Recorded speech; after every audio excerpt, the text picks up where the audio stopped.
ये भारतीय जनता पार्टी की सरकार है। यहाँ अपराधियों के बारे में ये नहीं कहा जाता।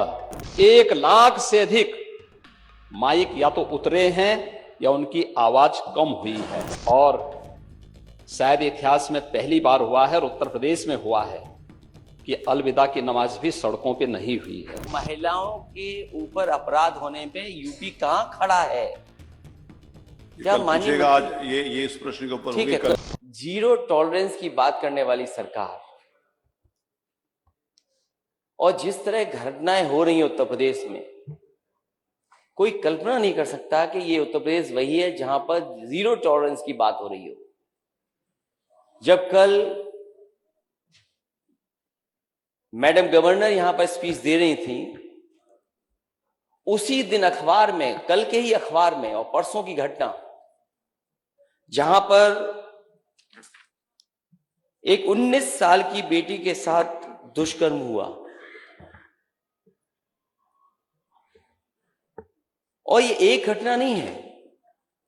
अगर हम घटनाओं को देखें और आंकड़ों को देखें, मैं माननीय अध्यक्ष आपके माध्यम से सरकार से कहूंगा, कम से कम सरकार इस पर साफ कहे कि जो जीरो टॉलरेंस की बात कर रही हो और जो सबसे ज्यादा अपने आप को प्रचार में इस बात के लिए प्रचार कर रही हो कि वो सबसे ज्यादा संवेदनशील है महिलाओं को लेकर के, बेटियों को लेकर के, लड़कियों को लेकर के। लेकिन अगर हम देश के और उत्तर प्रदेश के आंकड़े देखें तो महिला अपराधों में यूपी सबसे आगे है। अगर ये आंकड़े सरकार नहीं मानती है तो सरकार ये बताए कि सरकार के पास जो सिस्टम है, डायल 100 जिसको डायल 112 कर दिया है, उसके आंकड़े क्या कहते हैं। 1090 जो बना था सुरक्षा के लिए, उसके आंकड़े क्या कहते हैं। और जो हर दिन हम अखबार खोल करके देखते हैं तो पाते हैं कि क्या गंभीर से गंभीर घटनाएं हो रही हैं। और अगर हम याद करें पीछे मुड़ करके, और अभी भी सरकार उतनी जितनी सेंसिटिव होनी चाहिए, जितनी सीरियस होनी चाहिए, अभी भी घटनाओं को लेकर सेंसिटिव नहीं है। इलाहाबाद में 22 अप्रैल को थाना भरभई में पूरा परिवार समाप्त कर दिया गया, पूरा का पूरा परिवार खत्म हो गया। उसके बाद जो जानकारियां आ रही हैं, अभी तक अपराधी नहीं पकड़े गए। और ये प्रयागराज की पहली घटना नहीं है। प्रयागराज में न जाने कितनी ऐसी घटना हुई है। आखिरकार सरकार क्या कर रही है? क्या थाने इसी तरह अराजकता के केंद्र बन जाएंगे? कल की घटना रामपुर की, जहां रूलिंग पार्टी के सदस्य थाने में जाकर के जिनके ऊपर जिम्मेदारी है कि कानून व्यवस्था को बेहतर करेंगे, उनकी पिटाई हो जाना, मारपीट होना उनके साथ थाने में, और रिवॉल्वर लगा देना। यह है जीरो टॉलरेंस की सरकार। और फिर माननीय मुख्यमंत्री जी जहां गए ललितपुर में, हालांकि मैं तो ये कहूंगा कि सदन के नेता सच बोलते हैं, और मुझे बड़ा अच्छा लगा जब आपने सच बोला। मैं उस मीटिंग में मौजूद नहीं था, लेकिन मैंने तो अखबारों के माध्यम से पढ़ा और जानकारी मुझे हासिल हुई। नेता सदन ने कहा, जब शिकायतें की गई सरकार की, अधिकारियों की शिकायतें जब हुई, तो नेता सदन ने कहा कि आप लोग दलाली छोड़ दो, अधिकारियों को मैं सुधार दूंगा। मैं अपने नेता सदन का बहुत धन्यवाद देता हूं। 5 साल तक दलाली चलती रही, नेता सदन को पता ही नहीं लगा।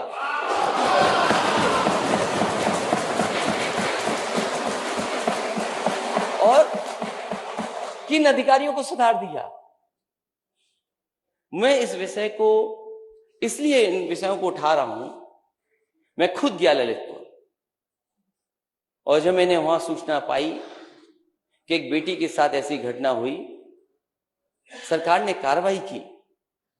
लेकिन क्या सरकार यह बताएगी कि घटना होने के बाद जीरो टॉलरेंस है? घटना ना हो उसके लिए सरकार क्या कर रही है?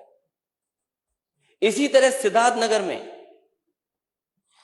क्योंकि पुलिस को खुली छूट मिली हुई है, सिद्धार्थ नगर में घर में जाकर के पुलिस पकड़ने की कोशिश करती, नहीं पकड़ पाती है, या मां उसको छुटवाने आती, मां को गोली मार दी जाती, और उस घटना को क्या रूप दे दिया गया, किसी और को जाकर के जेल भेज दिया। सच्चाई जनता जानती है, लेकिन सरकार और प्रशासन जब अपराधियों के साथ खड़ा हो जाएगा, जो घटना कर रहे हैं उनके साथ खड़ा हो जाएगा, तो न्याय कैसे मिलेगा? चंदौली की उस बेटी की जो रो रो करके कह रही थी, पुलिस दबिश करने आई थी, क्या दबंगई करने जाती है कि दबिश के लिए जाती है पुलिस?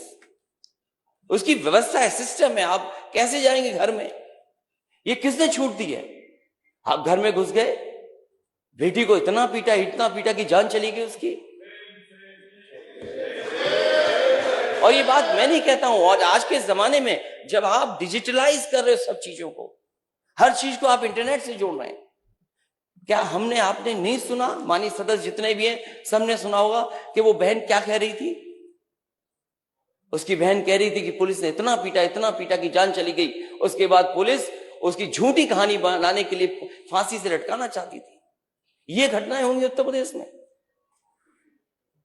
क्योंकि एक घटना नहीं है।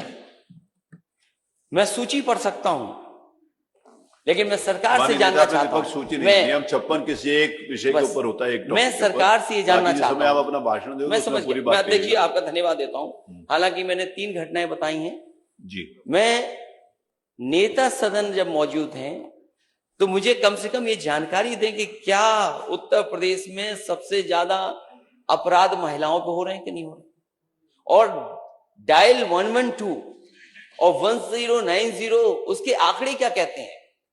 क्योंकि ये सरकार नई नहीं है, ये कंटिन्यूटी की सरकार है।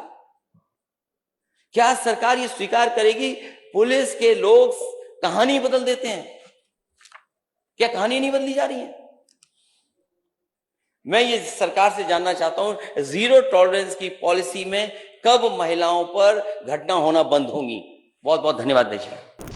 ये भारतीय जनता पार्टी की सरकार है। यहां अपराधियों के बारे में ये नहीं कहा जाता कि लड़के हैं गलती कर देते हैं।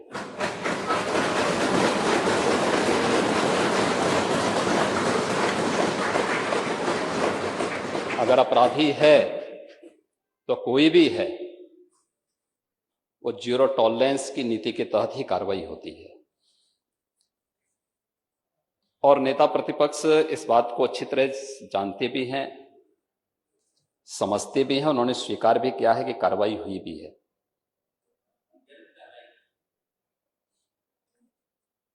क्योंकि आप तो हर उस अपराधी का समर्थन करते हैं जो प्रदेश में अराजकता के पर्याय थे, गुंडागिर्दी जिनका पेशा बन चुका था। विगत 5 वर्ष के अंदर प्रदेश के अंदर कानून व्यवस्था और सुरक्षा के बेहतर माहौल ने ही इस सरकार को फिर से व्यापक जन समर्थन दिया है। प्रत्यक्षम किम प्रमाणम, प्रत्यक्ष को किसी प्रमाण की आवश्यकता नहीं होती है। ये चुने गए माननीय सदस्य इस बात के प्रमाण हैं कि जनता ने इन्हें समर्थन दिया है, और आधी आबादी ने जिस भाव के साथ समर्थन दिया है वह अभिनंदनीय है। मैं उनको सैल्यूट करता हूं।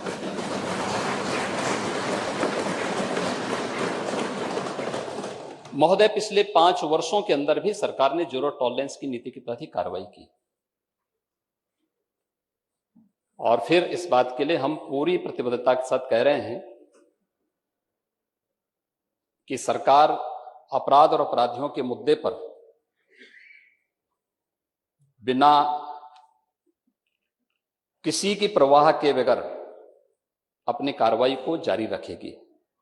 सुरक्षा अधिकार, सबको सुरक्षा का अधिकार सबको देना सरकार की जिम्मेदारी है, लेकिन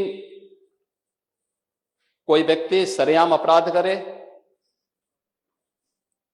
यह किसी भी प्रकार से सरकार स्वीकार नहीं कर सकती। और खास तौर पर महिला संबंधी अपराधों को लेकर के एंटी रोमो स्क्वाड का गठन हमारी सरकार ने 2017 में आने के तत्काल बात किया था। एंटी रोमियो स्क्वाड के गठन के साथ ही प्रदेश के अंदर 218 महिला संबंधी अपराधों को रोकने के लिए और पॉस्को कोर्ट की स्थापना भी सरकार ने किया। उस पर त्वरित कार्रवाई हुई।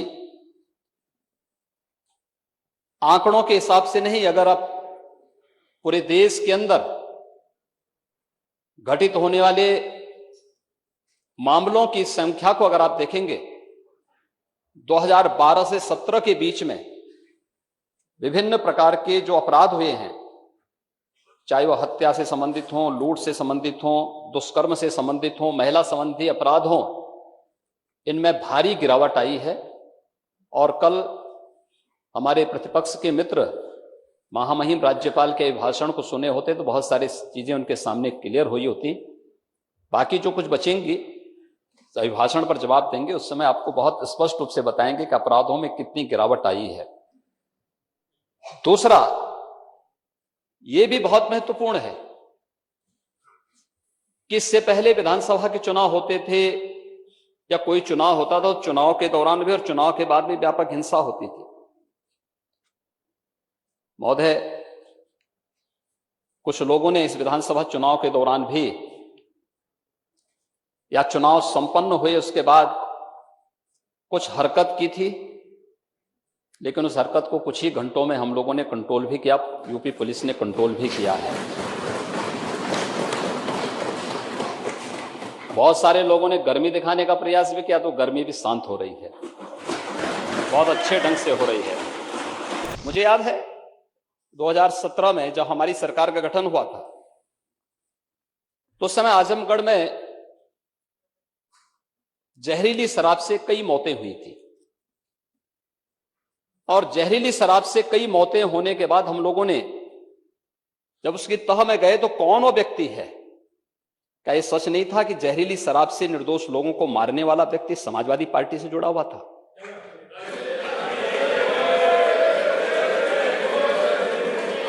हमारे पास उसके पूरे तथ्य हैं, पूरे प्रमाण हैं, और मैं उसका नाम बोलूंगा तो आपको और बुरा लग जाएगा। नाम मत लेने दीजिए। महोदय, अगर नाम ही लेने माननीय सदन के नेता को, तो पिछले 5 साल में इस तरह के काम से जुड़े हुए सबके नाम ले दें।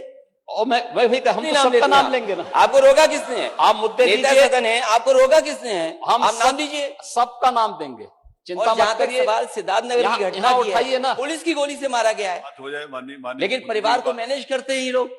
माननीय मुख्यमंत्री जी की बात आई, उसमें आप एक जिम्मेदार व्यक्ति हैं, प्रदेश के पूर्व मुख्यमंत्री रह चुके हैं, और उस गंभीरता को, पुरानी बात नहीं, आपको इस बात को ध्यान रखना होगा कि जो घटना सिद्धार्थ नगर के अंदर घटित हुई है, उस घटना में देखिए, कोई भी व्यक्ति आज के दिन पर घटित होने वाली किसी भी ऐसी आपराधिक घटना को छुपा नहीं सकता है। हर एक इस प्रकार के मामलों में एक बोर्ड गठित होता है, वीडियोग्राफी होती है, एफएसएल की पूरी रिपोर्ट और बैलिस्टिक जांच भी इसके बाद होती है। और उस सब में ये तथ्य सामने आए हैं कि पुलिस की गोली से नहीं, बल्कि एक अवैध असले से वो हत्या हुई है। दोनों के उसमें अंतर होता है, और एक जिम्मेदार पार्टी से होने के नाते आपको जब सदन में इस प्रकार की बात करते हैं तो कोई ऐसी बात नहीं बोलनी चाहिए जो एक फोर्स की और पुलिस बल के मनोबल को तोड़ने वाली हो। अपराधियों के खिलाफ कार्रवाई की बात होनी चाहिए, अपराधी कहीं भी हो, कोई भी हो, उसके खिलाफ कार्रवाई की बात तो होनी चाहिए, लेकिन कोई ऐसी बात हमें नहीं कहनी चाहिए जो प्रदेश की सुरक्षा पर और एक जिम्मेदार पुलिस बल पर उंगली उठाता हो और उसके मनोबल को तोड़ने वाला हो। यह हमें हमेशा ध्यान रखना होगा। और दूसरा, अन्य जिन मामलों में भी बातें हुई हैं, हर एक मामले में अपराधियों के खिलाफ कार्रवाई हुई है, और सरकार फिर इस बात के लिए आश्वस्त करती है पूरे सदन को कि किसी भी अपराधी, जो अपराधी होगा, उस अपराधी के खिलाफ सरकार की जीरो टॉलरेंस की नीति के तहत ही कार्रवाई होगी। इसमें किसी प्रकार का कोई संदेह किसी को भी नहीं होना चाहिए। मैंने माननीय नेता प्रतिपक्ष को सुना, माननीय मुख्यमंत्री जी को सुना। मैं सवाल इसको ये ट्राई है करता हूं। कि महिलाओं के ऊपर अपराध होने पे यूपी कहां खड़ा है? ये क्या कल माननीय पूछेगा, आज ये इस प्रश्न के ऊपर ठीक होगी, है, कल बात anyway, करेगा। और ये दूसरा लेकिन माननीय मुख्यमंत्री ने दूसरा माननीय अपने ओम प्रकाश जी। जो कहा स्टेटमेंट दिया कि दलाली नहीं कर सकते हैं, वो बताया नहीं माननीय मंत्री।